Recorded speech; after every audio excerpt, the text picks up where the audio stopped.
Hello my dear students, welcome back to my channel. तो आज हम देखने वाले हैं क्लास 7 साइंस का lesson number 7 motion force and work, उसका lecture number 2। Okay, lecture number 1 हमने देखा था, उसमें हमने डिस्टेंस डिस्प्लेसमेंट क्या होता है डिस्कस किया था, स्पीड वेलोसिटी के बारे में डिस्कस किया था। ओके सो और क्या हमने डिस्कस किया था, स्पीड वेलोसिटी का यूनिट क्या है, ये सब average velocity and instantaneous velocity discuss किया था। ओके, और आज के लेक्चर में हम देखने वाले एक्सेलरेशन क्या होता है, फोर्स एंड एक्सेलरेशन का मतलब क्या होता है, force displacement and work. Okay, ये टॉपिक आज हम कवर करेंगे।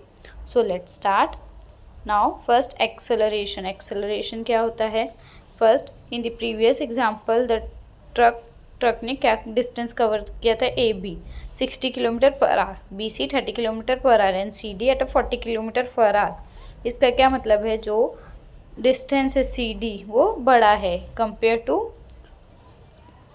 बी सी से। तो ठीक है, मीन्स द वेलोसिटी, जो वेलोसिटी है डिस्टेंस सी डी की वो ज़्यादा है, वेलोसिटी डिस्टेंस सी डी की ज़्यादा है compare to velocity distance B C की। ओके, वेलोसिटी क्या होता है, वेलोसिटी का मतलब होता है स्पीड, बट स्पीड में डायरेक्शन नहीं होता है। जब हम स्पीड की बात करेंगे उसमें डायरेक्शन नहीं होता है, बट जब हम वेलोसिटी की बात करेंगे इट्स अ वेक्टर क्वांटिटी। तो वेक्टर क्वांटिटी है वेलोसिटी, मतलब कितने स्पीड से गाड़ी चल रही है प्लस किस डायरेक्शन में गाड़ी चल रही है, वो वेलोसिटी होता है। ओके, सो क्या बोल रहे हैं कि जो सी डी की वेलोसिटी है वो ज़्यादा है when we compare with the B C. Understood? From the number of second required for this change in velocity. तो अगर हमें एक्सेलरेशन फाइंड आउट करना है तो एक्सेलरेशन का यहाँ पे क्या फॉर्मूला है कि वेलोसिटी में कितना चेंज हुआ है। तो वेलोसिटी में फाइनल वेलोसिटी और जो स्टार्टिंग की वेलोसिटी वो माइनस करेंगे तो चेंज इन वेलोसिटी हमें पता चलेगी, और कितना टाइम लगा उस चेंज को होने में, कितना टाइम लगा, ये एक्सेलरेशन का फॉर्मूला है। Okay, you know that the truck driver आपको पता है ट्रक ड्राइवर क्या इंक्रीज और डिक्रीज कर सकते हैं ना, स्पीड, गाड़ी की स्पीड इंक्रीज और डिक्रीज कर सकता है एक्सेलरेशन से। किससे? Bye means of acceleration. You might have seen a toy, आपने टॉय देखा होगा जो रन करती है किस पे, क्लॉकवर्क स्प्रिंग पे। ओके, जब हम उसको फ्लैट फ्लोर पे छोड़ेंगे और उसका स्प्रिंग का यूज़ करेंगे, घुमाएंगे उसको, तो वो स्ट्रेट लाइन में जाएगी। बट वो अगर किसी दीवार से किसी चीज़ से हिट होगी तो वो अपना डायरेक्शन चेंज कर देगी। ओके, थोड़ा सा टकराने के बाद वो अपना डायरेक्शन चेंज कर देगी। और वो इफ़ इट कोलाइड, अगर वो कोलाइड होगी किसी से, एकदम ज़ोर से टकराएगी तो वो रुक जाएगी। ओके, कार जो रहती है, रिमोट कंट्रोल कार भी कहते हैं, या जो बच्चों का टॉय रहता है, ओके, स्प्रिंग के यूज़ से चलता है। अगर वो स्ट्रेट चलेगा, रास्ता स्ट्रेट है, रास्ते में कुछ नहीं है तो वो स्ट्रेट चलेगा, बट वो किसी चीज़ से हिट होगा, थोड़ा सा टकराएगा तो वो अपना डायरेक्शन चेंज कर देगा, और एकदम ज़ोर वाला ही टकराएगा तो वो स्टॉप हो जाएगा टकरा के। ओके, इसका क्या मतलब है, वेलोसिटी चेंज होती है। ठीक है, कब चेंज होती है, जब कुछ external, something external to it, किसी एक्सटर्नल चीज़ के कांटेक्ट में आती है तो वेलोसिटी चेंज होती है। फुटबॉल ग्राउंड में भी जो डायरेक्शन है किसका, बॉल का, वो कब चेंज होगा, जब हम ऐसे बॉल फेंकेंगे तो वो किक करने पे, पैर से किसी ने किकिंग की तो बॉल का डायरेक्शन चेंज होता है।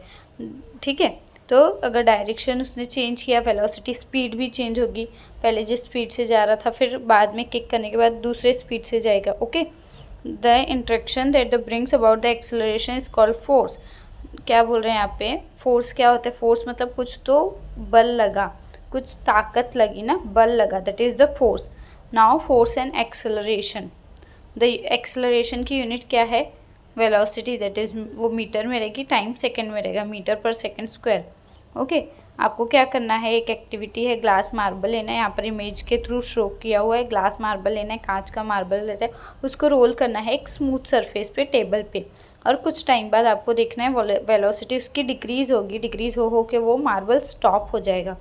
और कैरम बोर्ड में भी ऐसा होता है, कैरम कॉइन हम स्ट्राइकर से पुश करते हैं तो वो फॉरवर्ड जाती है, कुछ डिस्टेंस कवर करती है, उसके बाद वो स्टॉप हो जाती है, रुक जाती है ना, जो कैरम, ठीक है, कैरम कॉइन रहती है। अंडरस्टूड? और coin, if coin is pushed after applying talcum powder to carrom board it will keep moving for a longer time. और हम जब वो पाउडर लगा के खेलते हैं तो वो ज़्यादा लंबे समय तक मूव होती रहती है और फिर जाके स्टॉप होती है। तो इससे हम क्या पता कर सकते हैं, जो वेलोसिटी है किसकी, कॉइन की, डिक्रीज होती है क्योंकि उसमें फ्रिक्शन फोर्स होता है। फोर्स क्या होता है, फोर्स का मतलब कुछ बल लगाना, कुछ ताकत लगाना, that is the force. Okay. Friction, friction क्या होता है, फोर्स जो स्लो डाउन करता है और स्टॉप करता है मूवमेंट को। कोई ऑब्जेक्ट, कोई चीज़ मूव हो रही तो उसे स्लो डाउन करना, स्टॉप करना। जब टू सरफेस, दो चीज़ें एक दूसरे से रब होती है, उसके अगेंस्ट रब होती है, that is called a friction. Friction, what is the meaning of friction? Friction is a force that shows that slow down or a stop movement when two surfaces rub against each other. Example, जो आप book slide करते हो table पे, वो slowly stop हो जाती है। क्यों स्टॉप होती है? Because of the friction. और हमने और भी एग्जाम्पल देखे कैरम कॉइन का। ओके, कैरम कॉइन का एग्जाम्पल हमने देखा और मार्बल का एग्जाम्पल देखना, ग्लास मार्बल का। तो ये फ्रिक्शन होता है। Friction between the carrom board and the coin reduce होता है, coin keep moving for a longer time. ठीक है, it would mean that if no force of friction is acting on a moving body it will keep. क्या बोले, अगर friction force नहीं होगा, वो फोर्स एक फोर्स होता है, फोर्स मतलब एक बल होता है जो रोकता है चीज़ों को, अगर वो फ्रिक्शन, उससे फ्रिक्शन कहते हैं। अगर वो फ्रिक्शन फोर्स नहीं होगा तो चीज़ अगर रुकी हुई है तो वो रुकी ही रहेगी, और चीज़ अगर मूव हो रही कंटिन्यूसली तो वो मूव ही होती रहेगी। ठीक है ना, वो रुकेगी। अगर रुकी हुई चीज़ें स्टेबल तो वो मूवमेंट नहीं करेगी। ठीक है, यहाँ पर ये बता रहे तो सर आइजैक न्यूटन हैं जिन्होंने स्टडी की थी फोर्स के बारे में। And the resulting acceleration. Now Newton's first law क्या है? Newton's first law, if no forces acting on a body, अगर बॉडी पे कोई भी फोर्स नहीं है, कुछ ताकत, कुछ बल नहीं लगा रहे हैं, तो उसकी वेलोसिटी, जो स्पीड है, वो जिस डायरेक्शन में चल रहा है और उसकी स्पीड चेंज नहीं होगी ना, अगर हम उस पर कुछ अलग से पुश नहीं करें। फोर्स क्या होता है, कुछ पुश करना है तो पुल करना, हम उसे पुश नहीं कर रहे हैं तो वो जिस स्पीड में है उसी स्पीड में चलते रहेगा। तो body does not accelerate. In other words, if body is stationary it will, अगर वो रुकी हुई है तो रुकी हुई रहेगी। अभी मैंने बोला ना, अगर वो मोशन में है तो मोशन में ही रहेगी, सेम वेलोसिटी में और सेम डायरेक्शन में ही। और अभी हमें पता है फोर्स का मतलब क्या होता है। फोर्स मतलब पुश और पुल, पुश करना है तो पुल करना किसी ऑब्जेक्ट को, उसे फोर्स कहते हैं। ठीक है, suppose you place the 1 kilogram standard weight. आप क्या, आपको मतलब सपोज आपने 1 किलोग्राम स्टैंडर्ड वेट रखा है, कहाँ, सरफेस पे, with no friction and pull it with acceleration of 1 metre per second square. और आपने वहाँ पे फ्रिक्शन नहीं है, मतलब आपने 1 किलोग्राम वेट रखा है सरफेस पे और वहाँ पे with no friction and pull it with an acceleration, और आपने 1 मीटर पर, मतलब 1 मीटर में 1 मीटर वो ट्रेवल कर रहा है तो उससे सेकेंड लग रहा है, और फोर्स आपने अप्लाई किया, कुछ तो ताकत अप्लाई किया है।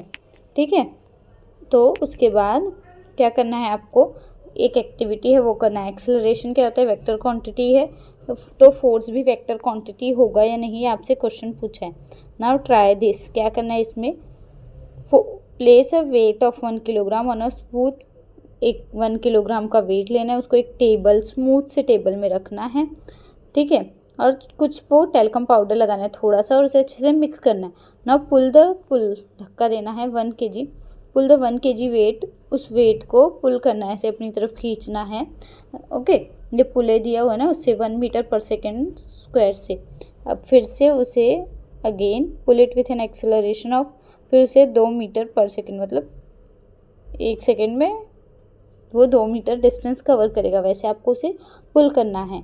ठीक है, तो उसे हम क्या कहेंगे कि कितना फोर्स अप्लाई कर रहे हैं हम, कितना बल लगा रहे हैं, 2 न्यूटन। ओके, ठीक है, पहले क्या करना है, 1 kg रखना है वुडन ब्लॉक स्मूथ टेबल पे, उसमें पाउडर स्प्रेड करना है। पाउडर स्प्रेड करने के बाद आपको जो वेट है उसको अपनी तरफ खींचना है। तो और एक्सेलरेशन का मतलब क्या होता है कि आपको वो अपने साइड में उस फोर्स को, उस वेट को अपने साइड में खींचना है 1 मीटर पर सेकेंड स्क्वायर से। मीन्स 1 मीटर में 1 सेकेंड में 1 मीटर वो ट्रेवल करना चाहिए आपका बॉडी, जो भी ऑब्जेक्ट है। फिर से 2 मिनट में 2 मीटर वो ट्रेवल करना चाहिए 1 सेकेंड में। Now force is measure by an acceleration that is produce. Force हम कैसे मेजर करेंगे, फोर्स का फॉर्मूला है, कैसे, वो कितना एक्सेलरेट किया, वो कितना मूव किया, उससे हम फोर्स को कैलकुलेट करेंगे। Now force, displacement and work. Force क्या होता है कि पुश और पुल करना, डिस्प्लेसमेंट कितना डिस्प्लेस हुआ, कितना मूव हुआ एक जगह से दूसरी जगह। और वर्क मतलब कुछ तो काम होना, फोर्स लगाए मतलब कुछ तो काम होगा ना, बल ताकत लगाई तो कुछ काम होगा, दैट इज़ अ वर्क। तो यहाँ पर आपको फिगर दी गई हुई है, टेबल पे वुडन ब्लॉक है, पुले है, वेट है, तो ये वेट से हम खींचेंगे तो वुडन ब्लॉक आगे आएगा ना। यहाँ पर फिगर है, स्ट्रिंग अटैच है वुडन ब्लॉक से, टेबल है, table is passed over a pulley and tied to a weight, weight से बंधा हुआ है। On applying a sufficient weight the block will be seen to move, अगर हम वेट लगाएंगे थोड़ा सा तो ये ब्लॉक मूव होगा, हमें पता है। Which force is being apply here, how can this force be increase, what will happen, see, ये सारे क्वेश्चन हैं। अगर ब्लॉक को हम मूव करेंगे फॉरवर्ड आगे, ये जो ब्लॉक है यहाँ पे उसको हम आगे की तरफ धक्का देंगे तो वो डिस्प्लेस होगा, थोड़ा सा मूव होगा अपनी जगह से। उस डिस्प्लेसमेंट की वजह से मतलब हमने कुछ तो फोर्स लगाया, उस डिस्प्लेसमेंट की वजह से कुछ काम हुआ, फोर्स लगाने से वो कुछ काम हुआ, वो मूव हुआ ना, कुछ तो मूवमेंट हुई, तो वर्क हुआ, कुछ काम हुआ। कैन वी मेजर, तो क्या हम उसे कितना वर्क हुआ वो हम मेजर कर सकते, तो कर सकते हैं क्या। तो यहाँ पे वर्क का फॉर्मूला है force applied to the body into displacement, force कितना फोर्स अप्लाई और कितना डिस्प्लेसमेंट हुआ, कितना उसने अपनी जगह को चेंज किया, that is the formula for the work. W is equals to F into S. W is work, F is force applied to the body and S is displacement, कितना डिस्प्लेसमेंट हुआ मतलब एक जगह से दूसरी जगह कितना मूव हुआ, that is the displacement.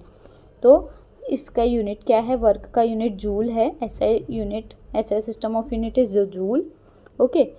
While the unit of force, force का यूनिट न्यूटन है और डिस्प्लेसमेंट का यूनिट मीटर है, और CGS में वर्क का unit is ERG, that is a अर्ग, और SI सिस्टम में जूल है, ठीक है। तो यहाँ पर इस चैप्टर का एक्सप्लेनेशन खत्म होता है। अगर आपको वीडियो अच्छी लगी, वीडियो यूज़फुल लगी तो प्लीज़ बच्चों वीडियो को लाइक, चैनल को सब्सक्राइब और अपने दोस्तों के साथ ज़रूर शेयर करना। तो मिलते हैं नेक्स्ट वीडियो में, तब तक के लिए बाय बाय बच्चों।